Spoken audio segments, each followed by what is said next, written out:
Panorama sur RCI. Bonjour à tous, bienvenue à l'écoute de notre émission Panorama, l'émission de mode et de santé qui vous dit tout sur les dernières tendances de mode et les conseils bien-être. Salut Mato. Salut Manon. Merci d'être là pour notre Panorama. Alors, tout d'abord, je voudrais savoir combien de tasses de café tu prends chaque jour. Deux seulement? Oui. Je crois pas, hein. Tu matin m'as dit la vérité? Et l'après-midi, bien sûr. Parce que j'ai Seulement constaté... J'essaie de me limiter au maximum avec le café. D'accord. J'ai constaté aussi qu'il y a pas mal de collègues qui prennent au moins 5 cafés par jour à l'arrivée du bureau. Ils descendent tout de suite au cafétéria pour le premier café. Et puis, avant et après le déjeuner, au milieu de l'après-midi, ça fait déjà 4 tasses.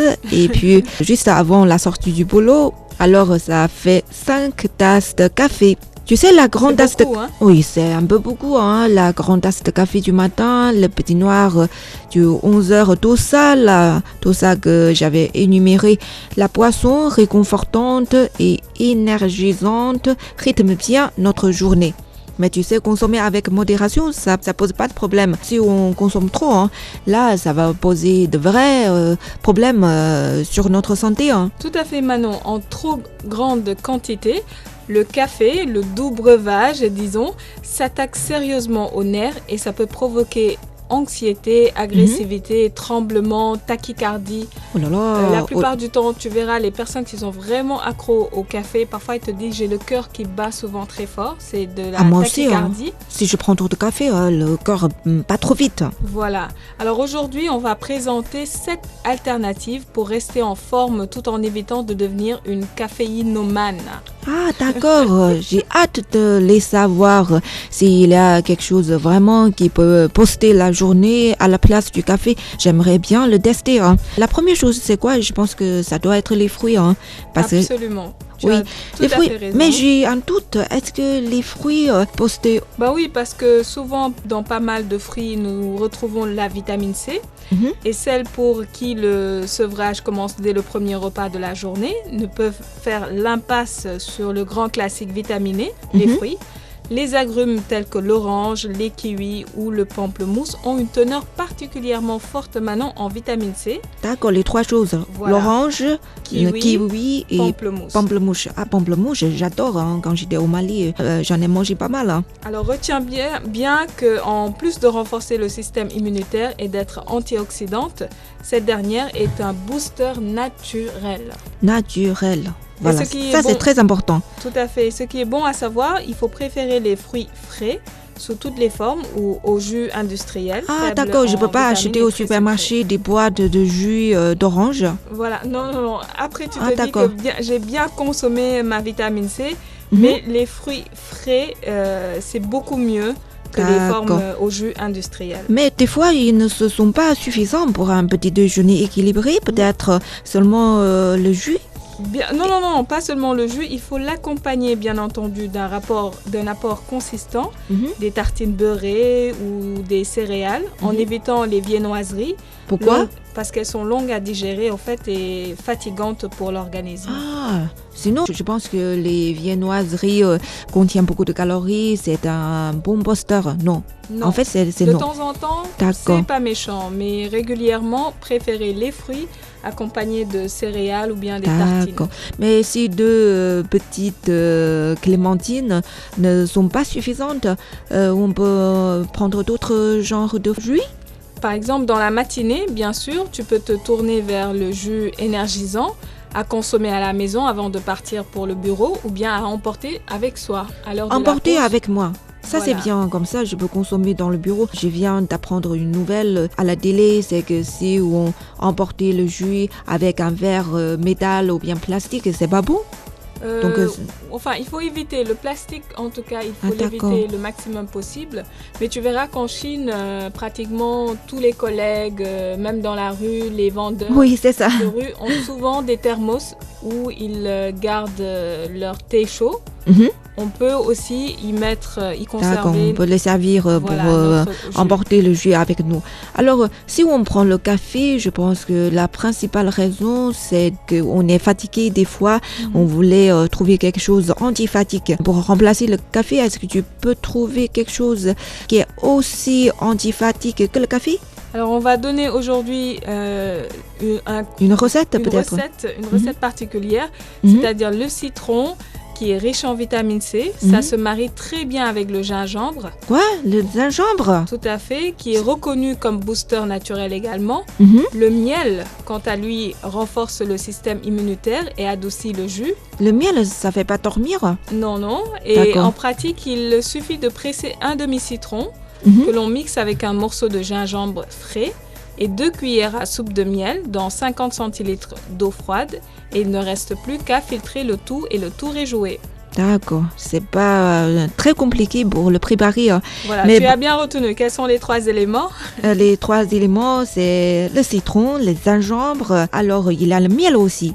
Exactement. D'accord, mais il a de différents goûts, acide, piquant et sucré à la fois. Je vais voir qu'est-ce que ça donne. Et à part ça, il y a d'autres poissons dopants qui peuvent nous doper. Surtout pour les gens qui ont attrapé le diabète, devraient s'abstenir de prendre trop de sucre. Alors on va retenir, Manon, pour qu'il soit énergisant, déjà, il faut s'assurer que les fruits et légumes que l'on choisit contiennent des vitamines, du zinc, du fer et du magnésium. D'accord. L'extracteur de jus est idéal car il permet de séparer les fibres et le jus des aliments et fournit un concentré de nutriments que l'on peut conserver 24 heures. Munissez-vous d'une branche de céleri, de 2 pommes, d'un morceau de gingembre et d'un demi-citron et vous obtiendrez un excellent jus dopant. Et ça, c'est idéal pour les diabétiques. Ah, d'accord. Surtout le céleri, c'est très bon pour les gens qui ont l'hypertension.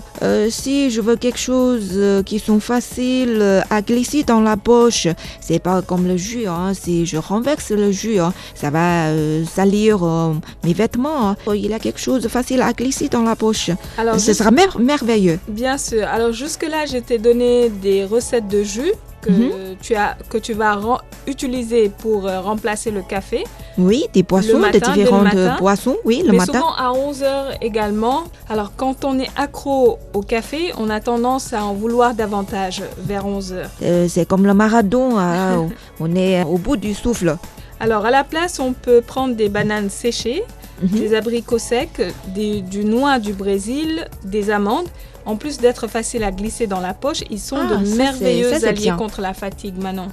D'accord. Parce que c'est très riche en vitamines. Ils sont aussi nutritionnels que les boissons? Exactement, tout à fait.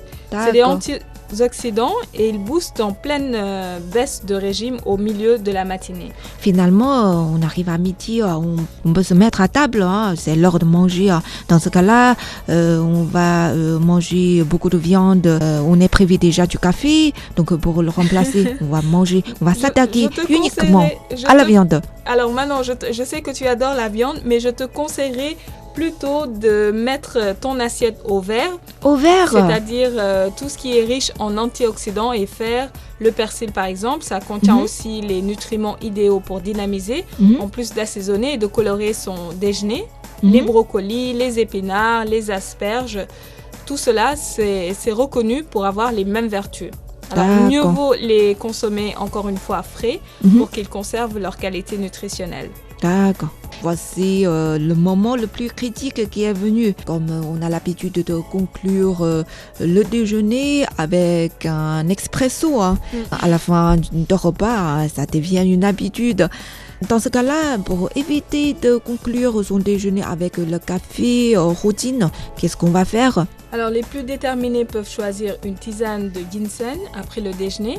Sinon, c'est aussi dopant que le café? Voilà. D'accord. Tout à fait. Ou sinon, un carré de chocolat noir. Un carré de chocolat noir? Ah, ça c'est bien, j'adore ça. Le réconfort de l'après-midi, Manon. Un grand morceau? Un petit morceau, on va dire. Le chocolat est riche en fer et en magnésium et ça fournit une bonne dose d'énergie quand on subit le cruel coup de barre. À la fin de la journée, on a tendance à sombrer pour éviter ce phénomène. Qu'est-ce qu'on peut faire, Mato? On peut utiliser de la menthe poivrée, de la menthe poivrée pour ne pas sombrer. Ça a des vertus dynamisantes et digestives. De l'huile essentielle de menthe poivrée peut sauver d'une digestion mortelle déjà. Et pour cela, rien de plus simple. Bouchez-vous une narine et prenez une grande inspiration à même le flacon ou versez quelques gouttes sur un mouchoir et humez-le. D'accord. Mais on va pas croire que on est en train de droguer, non? Non. D'accord, je suis rassurée parce que c'est pas bon si les collègues croient à ça dans le bureau. Après nous avoir écoutés, maintenant sans café pour vous, ce ne sera plus impossible de tenir éveillé toute la journée. Les 7 méthodes pour booster son énergie. Il faut essayer dès maintenant les caféinomades. Et c'est la fin de cette émission. Merci de nous avoir suivis.